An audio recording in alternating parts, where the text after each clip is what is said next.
Bienvenidos a la hora 3:33, donde las historias no solo se cuentan, se sienten. Antes de comenzar, déjalo en los comentarios. ¿Desde dónde me estás escuchando? ¿Qué hora es en tu ciudad mientras escuchas esto? Porque lo que estás a punto de escuchar puede ser más real de lo que imaginas. Tal vez demasiado real. Ecatepec, un nombre que, para muchos, representa lucha, esfuerzo y vida cotidiana en las calles del Estado de México. Pero debajo de esa rutina diaria, entre mercados bulliciosos, avenidas saturadas y colonias populares, se esconde algo más. Algo oscuro, algo que se respira en los callejones vacíos, que se arrastra entre las paredes viejas y que susurra cuando la ciudad duerme. Hoy no vamos a hablar de estadísticas ni de historia oficial. Hoy vas a escuchar lo que no se publica en los periódicos, lo que se cuenta en voz baja entre vecinos, lo que los abuelos advierten a los niños antes de dormir. Historias reales, relatos vividos por personas comunes, como tú, como yo, testimonios de quienes se atrevieron a mirar al otro lado y regresaron para contarlo. Bienvenido a las historias de terror ocurridas en Ecatepec, pero te advierto, no todos los que escuchan estas historias logran dormir tranquilos después.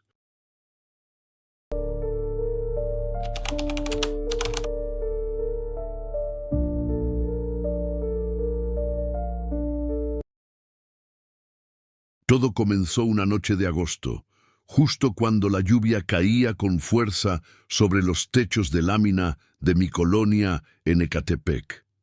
Yo tenía 17 años y vivía con mi abuela en una casa antigua, de esas que crujen cada vez que el viento sopla. No teníamos mucho, pero siempre nos sentíamos protegidas por las paredes de concreto y por las oraciones que mi abuela repetía cada noche. Sin embargo, hubo una noche, una maldita noche, en la que todo eso cambió. Esa noche aprendí que en Ecatepec hay cosas que no se pueden explicar, cosas que los vecinos murmuran con miedo, cosas que uno solo cree cuando las ve con sus propios ojos. Y yo vi algo que hasta hoy me hace despertar sudando frío. Fue cerca del Canal de San Juan, donde dicen que muchas personas han perdido la vida. Esa noche, mientras intentaba dormir, escuché pasos afuera de mi ventana. No eran pasos normales, eran arrastrados, como si alguien descalzo caminara por el lodo. Me levanté pensando que quizá era un perro callejero, pero cuando miré por la rendija de la cortina, vi una figura. No tenía rostro. Era una silueta alta, con el cuerpo cubierto por lo que parecía una túnica vieja y sucia. No podía moverme. Sentí como si algo me apretara el pecho, y lo más extraño es que no hacía ningún sonido. Solo se quedó ahí, parado, mirándome, o al menos eso sentí. Mi abuela rezaba en su cuarto, como si supiera que algo andaba mal. Esa fue la primera vez que lo vi, pero no sería la última. Después de esa noche, todo se volvió raro en casa. Los objetos se movían solos. Las puertas se abrían a las 3 de la madrugada exactas. Una vez encontré mi cepillo lleno de cabellos que no eran míos. Eran largos, negros y húmedos, como si alguien los hubiera dejado allí recién bañados. Una vecina me dijo que tuviera cuidado, que tal vez lo que vi era el hombre del manto, una leyenda urbana en Ecatepec. Según los relatos, es el espíritu de un hombre que murió ahogado en el canal y que aparece cuando alguien está cerca de vivir una desgracia. Dicen que si lo ves una vez es una advertencia.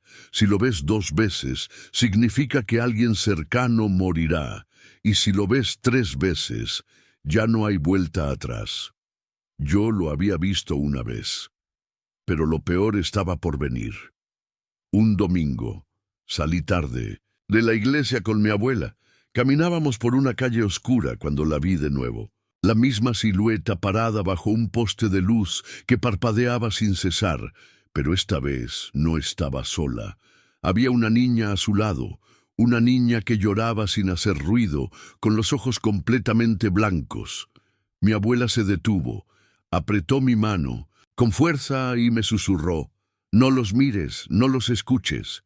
Sentí un escalofrío recorrerme el cuerpo.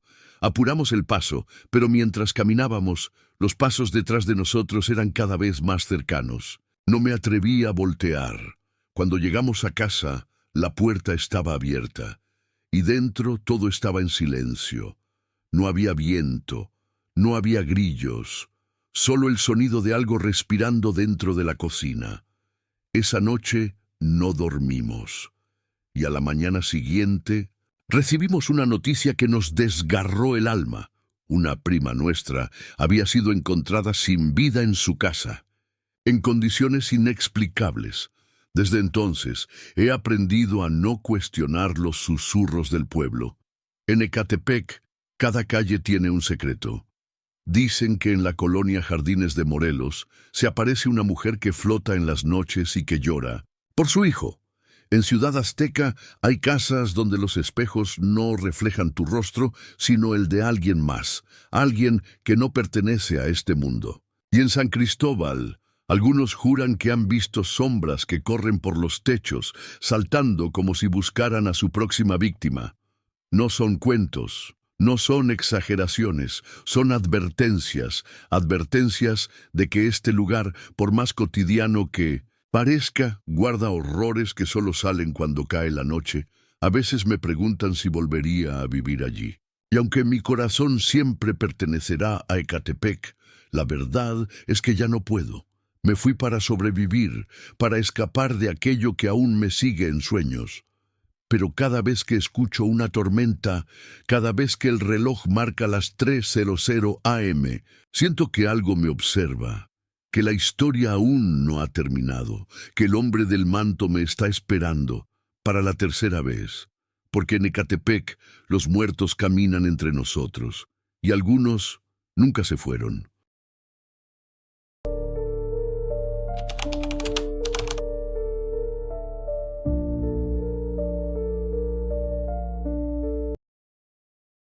Cuando tenía 20 años, me mudé con mi pareja a una casa pequeña y barata en un callejón escondido de Ecatepec, cerca de la colonia La Laguna. El lugar parecía perfecto, económico, discreto, sin vecinos ruidosos. Pero desde el primer día, algo no estaba bien. Las paredes estaban manchadas de humedad, el piso rechinaba como si ocultara un secreto bajo sus tablas viejas, y la puerta del baño nunca cerraba por completo. El casero nos advirtió: no hagan ruido después de la medianoche, y si escuchan que alguien les llama por su nombre desde la calle, no respondan. Pensamos que era una broma, una de esas supersticiones que todos repiten, pero no lo era. Aquella advertencia fue la única verdad que escuchamos en semanas, porque esa casa, esa maldita casa, guardaba algo, algo que despertaba justo a las 12:33 de la noche. La primera vez que escuchamos los lamentos fue a la semana de habernos mudado.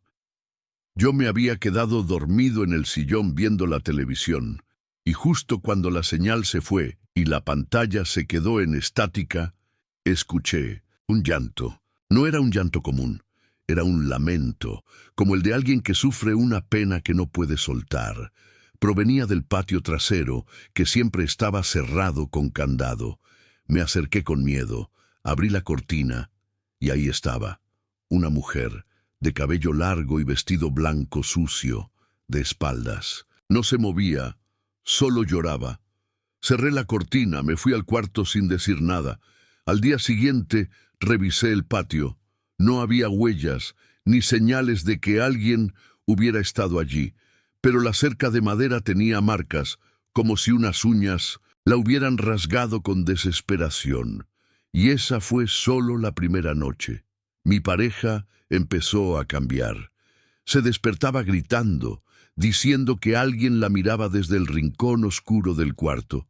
Sus ojos tenían ojeras profundas y empezó a hablar, dormida, en un idioma que no entendía. Una noche, mientras intentábamos dormir, escuchamos cómo tocaban la puerta de entrada. Fuerte, desesperado.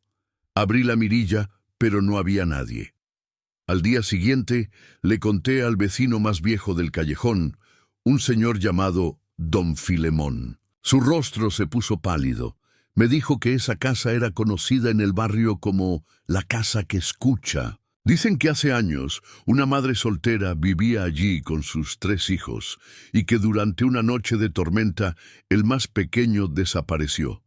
Lo buscaron por semanas, pero nunca lo encontraron, hasta que un olor putrefacto comenzó a salir de Vicentes, la tierra del patio. Estaba ahí, enterrado, y los otros 2 niños murieron meses después, de miedo. La madre, enloquecida, se quitó la vida colgándose de un árbol frente a la casa. Desde entonces, dicen que su alma quedó atrapada, buscando a su hijo cada noche, llorando por los rincones, llamando a los nuevos inquilinos por su nombre. La última noche que pasamos allí fue la más aterradora de mi vida. Nos despertó un estruendo, como si toda la casa hubiera sido sacudida por un terremoto. Corrimos al pasillo, pero todas las puertas estaban abiertas. El baño, la cocina, el armario, y al fondo del pasillo, vimos una figura. Era la mujer, pero esta vez no lloraba. Sonreía. Tenía la cabeza inclinada como si escuchara nuestros corazones latiendo con terror. Mi pareja gritó, intentó correr, pero cayó al suelo como si alguien la hubiera empujado. Yo la cargué como pude y salimos de la casa sin mirar atrás. Esa misma madrugada dejamos todo, ropa, muebles, fotos, todo. No volvimos jamás. Ecatepec está lleno de historias así. Algunas se susurran en mercados, otras se callan por miedo. Pero todas tienen algo en común. No son inventos, son advertencias. La casa del Callejón de los Lamentos aún está allí, vacía, silenciosa, esperando. Y si alguna vez encuentras una oferta demasiado buena para ser verdad en esa zona, pregúntate por qué nadie más la ha aceptado. Porque hay casas que no quieren ser habitadas y hay almas que nunca aprendieron a descansar.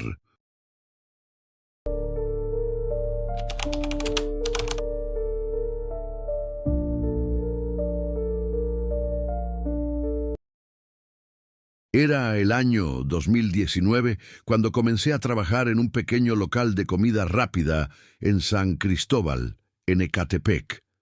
Mi turno terminaba siempre cerca de la 1 de la madrugada, y la única forma de volver a casa sin pagar un taxi era cruzando a pie el viejo puente de fierro, esa estructura oxidada que conecta partes del municipio como si fuera una vena metálica, palpitando con el miedo de quienes lo cruzan tarde. Todos me decían que evitara ese camino por la noche, que tomara la avenida o esperara a que amaneciera, pero yo no podía darme ese lujo.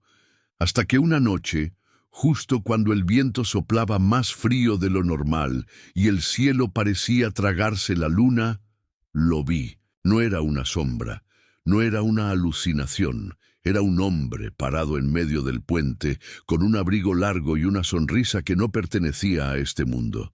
Y desde ese momento supe que algo en mí había sido marcado. Esa noche lo recuerdo con precisión quirúrgica.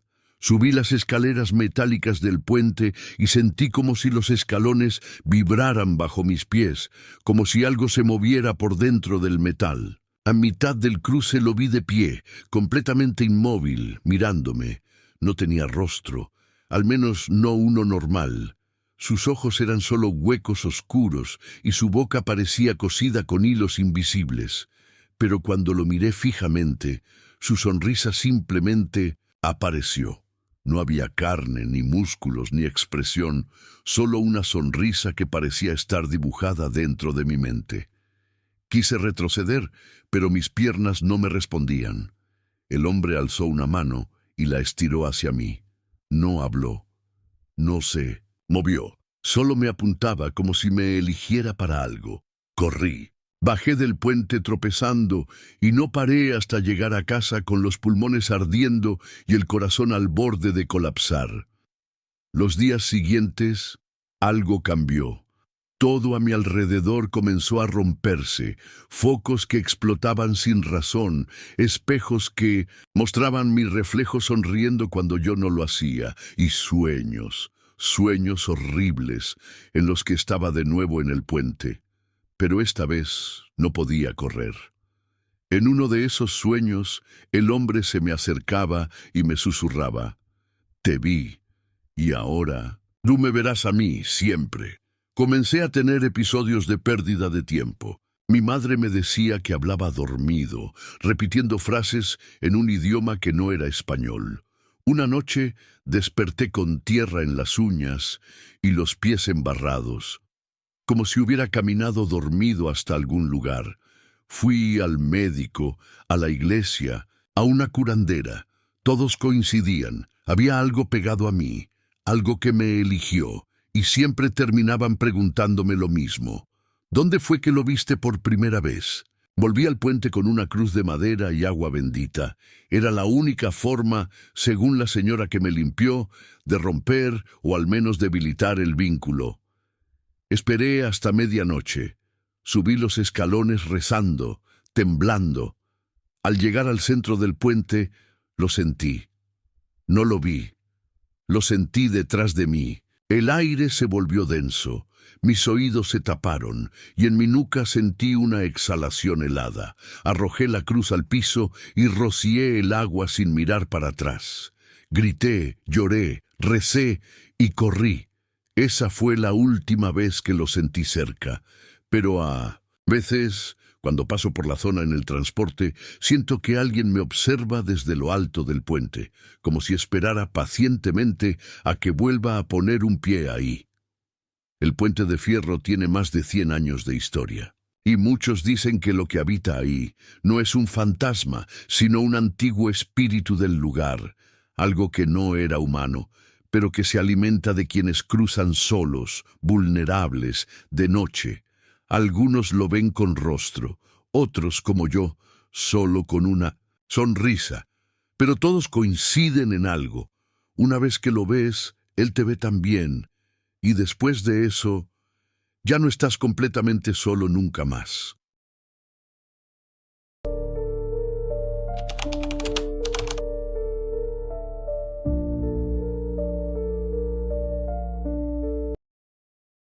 Tenía apenas 12 años cuando me mudé con mi madre a un departamento en la Unidad Habitacional Las Américas, en Ecatepec. Era un edificio viejo pero tranquilo, con pasillos largos, paredes descoloridas y escaleras que crujían cada vez que alguien las usaba. El ambiente parecía normal a primera vista, aunque desde el primer día sentí algo que no sabía explicar. Era como si alguien me mirara desde las ventanas cuando estaba solo. Mi madre decía que era solo la adaptación, que cambiarse de barrio causaba esa incomodidad. Pero pronto me di cuenta de que el problema no era el lugar, era alguien que ya estaba ahí antes que nosotros, alguien que nunca se había ido. Y esa presencia se manifestó por primera vez a través de un simple juego de niña. Todo comenzó cuando encontré un osito de peluche debajo de mi cama, un juguete viejo, sucio, con uno de los ojos faltantes. Le pregunté a mi mamá si era de algún inquilino anterior, pero me dijo que la inmobiliaria había asegurado que el departamento estaba desocupado desde hacía meses. Aún así, puse el osito en el estante. Esa misma noche, escuché risitas en el pasillo. Pensé que era la televisión, encendida, pero cuando fui a revisar, todo estaba apagado. Volví a mi cuarto y encontré al osito tirado en el suelo, con la cara apuntando hacia la puerta como si estuviera esperando a alguien. A partir de ahí, todo comenzó a volverse más oscuro. Empecé a ver a la niña en las madrugadas. Aparecía en el reflejo del espejo del baño, parada detrás de mí, con el cabello cubriéndole el rostro y vestida con un pijama rasgado. Siempre inmóvil, siempre observando. Yo parpadeaba y desaparecía. Una noche, mi madre me despertó furiosa, diciendo que había dejado mis juguetes tirados en el pasillo y que había rayado las paredes con tizas. Pero yo no había hecho nada de eso, lo juré por todo. Ella me miró asustada y me dijo que había escuchado una voz cantando una canción infantil afuera de mi cuarto, cerca de las 3 de la madrugada. La canción decía: «Duerme, duerme, que ya va a llegar. La niña del frío te va a despertar». Preguntando en la escuela y hablando con algunos vecinos antiguos del edificio, descubrí que, años atrás, una niña llamada Mariana se había caído de la ventana del 4º piso, justo en el mismo bloque donde vivíamos. Jugaba sola mientras sus padres trabajaban por la noche. Dicen que le gustaba cantarles a sus juguetes antes de dormir y que, desde su muerte, los niños que se mudan a ese departamento empiezan a recibir visitas de ella. Algunos padres contaron que sus hijos hablaban solos, respondían preguntas en la oscuridad o le ofrecían sus juguetes a la niña invisible. Un señor del 3er piso me dijo: «Ella no quiere hacerte daño, solo no quiere jugar sola». La última noche que pasamos ahí, me despertaron risas suaves y el sonido de juguetes arrastrándose por el suelo. La puerta de mi cuarto estaba entreabierta y la luz del pasillo encendida. Cuando salí, vi su silueta, sentada en medio del corredor, con mis carritos alrededor y el osito viejo en brazos. Se levantó lentamente, giró su rostro hacia mí y sonrió. No era una sonrisa dulce, era una sonrisa vacía, como si ya no supiera lo que significaba estar feliz. Corrí al cuarto de mi madre y le rogué que nos fuéramos. Al día siguiente, ella encontró rasguños pequeños en la puerta, como si unas uñas diminutas hubieran intentado entrar. Dejamos todo atrás: muebles, juguetes, ropa. Nunca más volvimos. Hoy, muchos años después, todavía sueño con la melodía de esa canción, y a veces, cuando estoy solo en casa y veo un reflejo en el espejo, temo que sea ella. Porque Mariana no está atrapada en ese edificio, está atrapada en quienes la vieron, y ahora yo tampoco estoy completamente solo.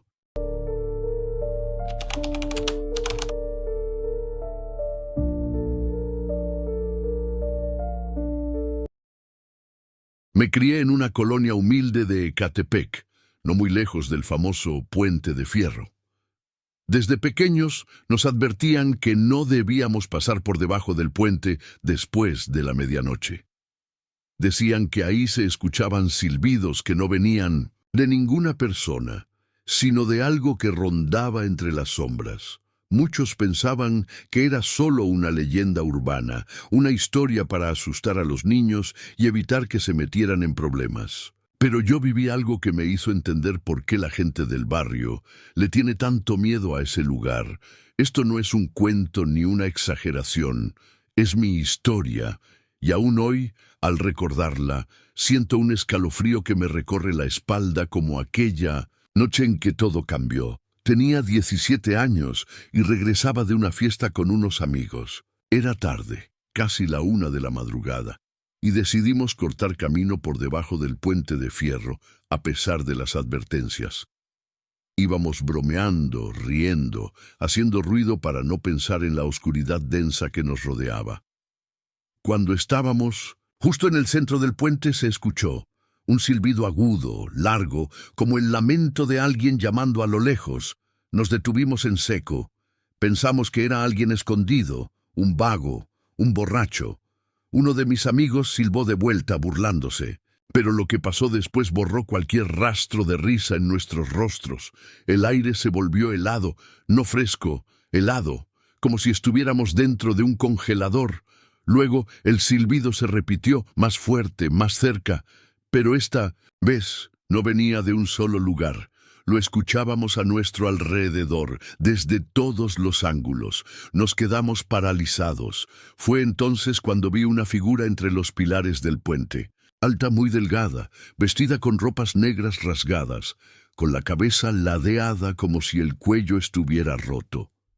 Sus ojos brillaban como carbones encendidos, pero lo peor era su boca. No tenía labios, solo una línea grotesca que se abría de oreja a oreja mientras silbaba sin mover el rostro. No era humano, no podía serlo. Corrimos como nunca. Uno de mis amigos se tropezó y cayó.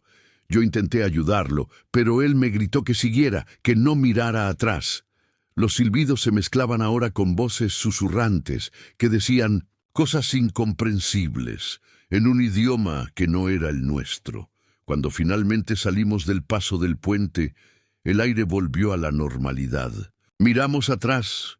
Ya no había nadie, ni la figura ni los sonidos, solo el silencio. Mi amigo apareció 10 minutos después, pálido, sin hablar. Desde esa noche, nunca volvió a ser el mismo. Se volvió retraído, nervioso.